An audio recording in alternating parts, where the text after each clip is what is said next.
Halo teman-teman semua di seluruh Indonesia, terutama dari teman-temanku dari Institut Manajemen Data Indonesia, dari program studi Ilmu Komunikasi dan program studi lainnya. Perkenalkan, nama saya Jerry Diansyah, berasal dari program studi Ilmu Komunikasi 1A. Dan juga tak lupa kepada yang terhormat Bu Darmina Pratiwi baru selaku dosen pengampu bahasa Indonesia. Mohon izin di sini Jerry akan menjelaskan beberapa subbab materi, yaitu dari bab 1 hingga bab 4. Di bab 1 akan menjelaskan hakikat bahasa Indonesia. Hakikat bahasa adalah bahasa sebagai simbol, bahasa sebagai bunyi ujaran, bahasa bersifat arbitrer, bahasa bersifat konvensional. Bahasa adalah sistem lambang bunyi yang arbitrer yang digunakan oleh para anggota kelompok sosial untuk bekerja sama, berkomunikasi, dan mengidentifikasi diri.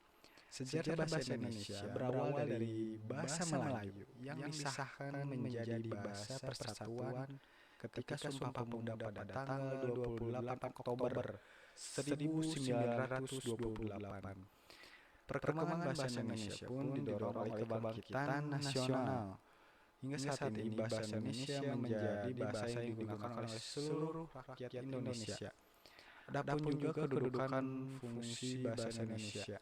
Yang pertama, bahasa Indonesia sebagai bahasa nasional. Yang kedua, bahasa Indonesia sebagai bahasa dalam penyelenggaraan administrasi negara. Adapun variasi bahasa. Variasi bahasa ialah bentuk-bentuk bagian atau varian di dalam bahasa yang masing-masing memiliki pola yang menyerupai pola umum bahasa induksinya. Juga ada beberapa variasi bahasa, di antaranya yang pertama variasi bahasa resmi dan tidak resmi, yang kedua variasi bahasa dialektika, yang ketiga variasi bahasa kaum terpelajar, yang keempat variasi bahasa bidang khusus, yang kelima variasi bahasa baku dan tidak baku. Berbahasa Indonesia yang benar berarti bahwa harus digunakan bahasa Indonesia maksudnya yang sesuai dengan kaidah atau aturan bahasa Indonesia. Kaidah bahasa Indonesia meliputi kaidah tata bahasa, kaidah ejaan, kaidah pembentukan istilah. Kaidah tata bahasa dan kaidah pembentukan istilah berkaitan dengan bahasa lisan maupun tulisan. Penggunaan bahasa yang tidak memperhatikan kaidah tata bahasa akan sangat membingungkan. Dan di sini jadi akan menjelaskan bab yang kedua, yaitu ejaan yang disempurnakan. Ejaan yang berlaku di Indonesia, yang pertama ejaan Obwitsen, yang kedua ejaan Suwandi, yang ketiga ejaan Menindo, yang keempat ejaan yang disempurnakan. Komponen-komponen ejaan yang diantaranya ada pemakaian huruf, penulisan kata, pemakaian tanda baca, dan unsur terapan. Dan kemudian bab 3 mengenai kata, istilah, dan diksi. Kata secara umum menurut sudut pandang fonologi, kata dapat dirumuskan sebagai bentuk liungual yang memiliki urutan fonem yang tetap.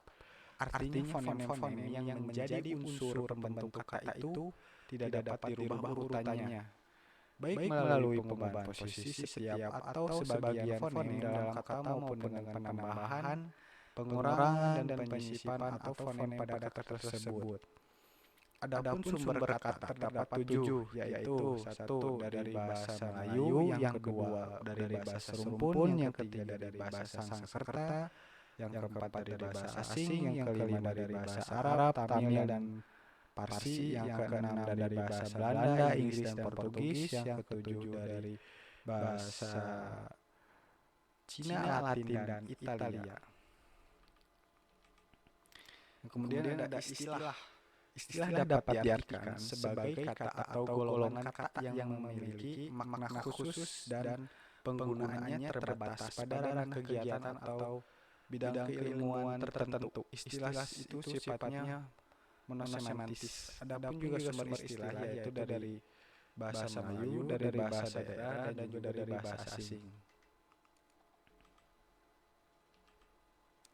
Yang kemudian diksi. Diksi adalah pilihan kata di dalam tulisan yang digunakan untuk memberi makna sesuai dengan keinginan penulis.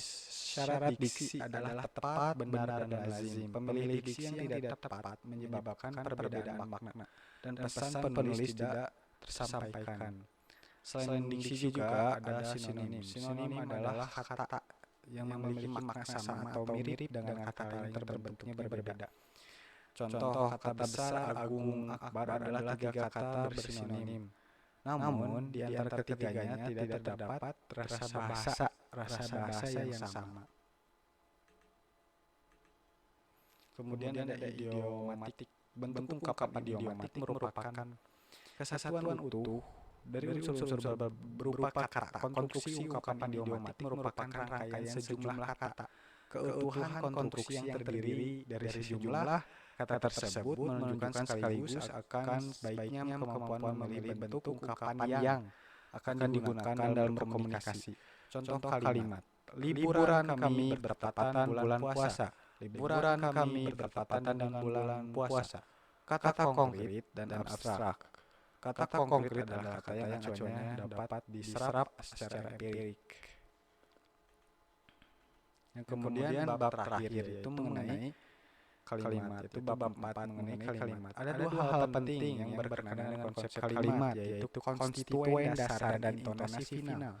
Konstituen dasar kalimat biasanya berupa klausa yang di dalamnya terdapat unsur-unsur minimal sebuah kalimat, yakni unsur subjek dan unsur predikat. Unsur-unsur ini membangun keutuhan makna sebuah klausa. Jika sebuah klausa diberi tanda baca atau intonasi final suatu kalimat akan terbentuk. Klausa merupakan konstituen inti kalimat karena secara aktual maksudnya dan potensial dapat menjadi kalimat.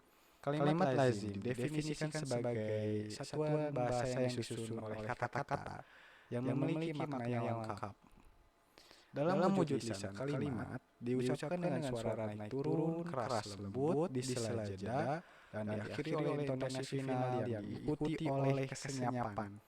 Dalam wujud tulis maksudnya kalimat dimulai dengan huruf kapital dan diakhiri dengan tanda titik, tanda tanya, atau tanda seru. Tanda titik, tanda tanya, atau tanda seru sepadan dengan intonasi final. Yang kemudian ada unsur dari kalimat terdiri dari beberapa unsur, diantaranya ada subjek, predikat, objek, pelengkap, dan keterangan. Lalu juga ada jenis kalimat, yaitu yang satu kalimat menjemu kompleks, yang kemudian yang kedua kalimat lengkap dan kalimat tidak lengkap, yang ketiga kalimat elips, yang keempat kalimat sampingan, yang kelima kalimat urutan, yang keenam kalimat minor, yang ketujuh kalimat inversi, dan kalimat permutasi, yang kedelapan kalimat efektif. Kemudian ada syarat-syarat terbentuknya kalimat efektif, diantaranya kalimat efektif harus gramatikal, yang kedua harus lugas, yang ketiga harus memerhatikan aspek penekanan, yang keempat harus sejajar. Nah, itu saja teman-teman yang jadi bisa sampaikan mengenai materi bahasa Indonesia dari bab 1 hingga bab 4. Mohon maaf apabila ada salah-salah kata dan juga ucapan dalam berkalimat. Dan juga mohon maaf sekali lagi atas kekurangan dari penyampaian materi. Terima kasih teman-teman dan yang terhormat Bu dosen Darana Pertiwi yang telah menonton.